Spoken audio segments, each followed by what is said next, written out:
So I've been seeing this theory absolutely explode across manga forums, and honestly, it's the kind of thing that makes you go back and reread everything with completely new eyes. Chainsaw Man might not be a standalone story. It could be the prequel to Fire Punch, Fujimoto's earlier, bleaker, more reality-warping manga about a world where death stopped working and everything froze in eternal suffering. And the pieces are starting to fit together in ways that are both brilliant and terrifying. Pochita consuming the Death Devil. That's not just a power-up for Denji. It might be the event that breaks reality and creates Fire Punch's world where nothing can die. Nuclear war escalating alongside the Fire Devil's rise. Global devastation. Conversations about remaking the world from scratch. Fans are connecting dots between Denji's journey and the frozen wasteland where Agni burned for decades without dying, where regeneration became a curse instead of a blessing. If this theory holds, Chainsaw Man isn't building toward a happy ending, or even a tragic one. It's building toward the apocalypse that births an entirely different story, one we've already read. The timeline might loop, reality might shatter, and everything Denji's fighting for could be the catalyst that creates the nightmare Agni lived through. Fujimoto's already proven he loves meta storytelling, shared themes, cyclical narratives. What if Chainsaw Man's endgame is literally laying the foundation for his previous work? What if the world Denji saves becomes the world Agni suffers in? But if what we all suspect comes true, this is just the beginning. Fire Punch was Fujimoto's first major series, a story about a world trapped in eternal ice, where a man cursed with regeneration burned alive for years without dying, driven by revenge and eventually something far more complex. Death didn't function normally. Suffering was infinite. The narrative bent reality through meta-commentary and supernatural extremes. Chainsaw Man shares those obsessions but amplifies them through devils representing humanity's primal fears. The Death Devil's consumption by Pochita is the critical turning point fans are fixating on. If death itself gets erased as a concept, the world shifts into something unrecognizable.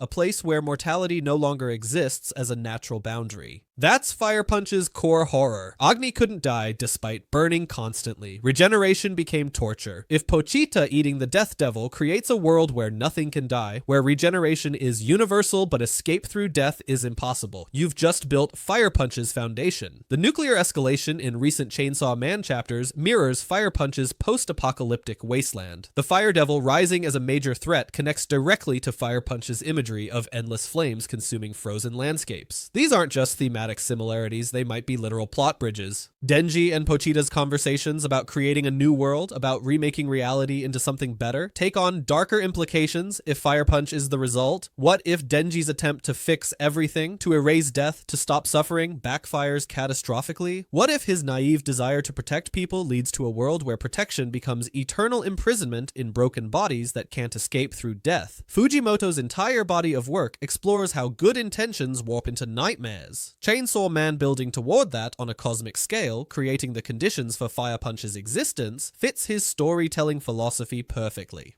The meta-textual hints Fujimoto drops throughout both series, characters aware they're in narratives, reality bending through willpower and belief, cyclical destruction and rebirth, suggest he's always been telling one interconnected story. Fire Punch ended ambiguously, leaving room for what came before. Chainsaw Man's trajectory toward reality-breaking catastrophe could fill that gap. Fans are speculating that the final arc might show the world collapsing, freezing, death vanishing, and somewhere in that aftermath, Agni's story begins. Pochita consuming the Death Devil isn't just a power moment, it might be the apocalypse trigger. If death ceases to exist as a concept, mortality stops functioning. People can't die from injury, age, starvation, but they can still suffer. That's the nightmare scenario Fire Punch explored exhaustively. Agni burned for decades, conscious and in agony, because his regeneration wouldn't let him die. If Chainsaw Man's world shifts into that state, if Denji's victory over death accidentally creates a reality where death is impossible, then Fire Punch's frozen wasteland filled with immortal suffering becomes the inevitable result. Fans are predicting this might be the final twist, the revelation that Denji's journey wasn't about saving humanity, but about accidentally cursing it with eternal existence. The nuclear war and Fire Devil escalation create visual and thematic parallels that are impossible to ignore. Fire Punch's world was defined by ice and flame in constant opposition, frozen landscapes where fire represented both destruction and the only warmth left. Chainsaw Man's recent chapters show nuclear fire consuming cities, while devils embodying elemental destruction rise to prominence. If this escalates into global annihilation where fire and ice collide, where the world freezes over but flames never die, you've just recreated Fire Punch's setting. The theory suggests Chainsaw Man's endgame might be that exact cataclysm, nuclear winter, the fire devil's eternal burn, and humanity trapped between extremes. Denji's naive desire to remake the world could be the tragic flaw that dooms everything. He's never been a strategic thinker. He's reactive, emotional, driven by immediate desires and simple goals. If Pochita offers him the power to create a better world, one without death, without suffering, Denji might accept without understanding the consequences. He'd see it as saving people, giving them what he never had, security and permanence. But immortality without death isn't salvation. It's the exact horror Fire Punch spent its entire run exploring. Denji could become the unwitting architect of the nightmare Agni lived through, believing he was being heroic right up until the moment reality shatters and there's no taking it back. The cyclical nature of Fujimoto's storytelling suggests this might be intentional from the start. Fire Punch ended with ambiguity about whether the cycle could be broken or if suffering was eternal. Chainsaw Man, exploring what created that cycle, showing the events that led to Fire Punch's world, would be the kind of meta-narrative loop Fujimoto loves. It recontextualizes both series, making Chainsaw Man a tragedy in disguise and Fire Punch a continuation of consequences Denji never intended. For hardcore fans who've read both, this theory transforms how they interpret every choice Denji makes, every devil Pochita consumes, every step toward what looks like victory but might be catastrophe. The shared motifs between both series, regeneration as curse, fire as both salvation and destruction, meta-awareness of narrative structure, reality bending through belief, aren't coincidental. Fujimoto's building towards something that ties his entire body of work together. If Chainsaw Man's final chapters show the world collapsing into the frozen, deathless nightmare Fire Punch depicted, fans might witness the most ambitious storytelling gambit in modern manga. It would mean everything we've read has been leading to a predestined apocalypse, that Denji's agency was always an illusion, and that Fujimoto's been playing the long game across multiple series to tell one interconnected tragedy. If this theory proves true, if upcoming chapters reveal Pochita's consumption of death as the trigger for Fire Punch's reality, then Chainsaw Man stops being a story about a kid with a chainsaw devil and becomes the origin myth for one of manga's bleakest post-apocalyptic landscapes. Denji wouldn't just lose. He'd win in the worst possible way, creating a world where his victory becomes everyone's eternal torment. And if Fujimoto's really been planning this connection from the beginning, the next chapters might not give us closure. They might give us the horrifying realization that Fire Punch was always the answer to what happens when Chainsaw Man's battles finally end. If the Death Devil's erasure really does break reality, the manga everyone thought was about chaotic devil fighting might actually be about how the apocalypse begins, and we've been watching the prequel to an even darker story all along.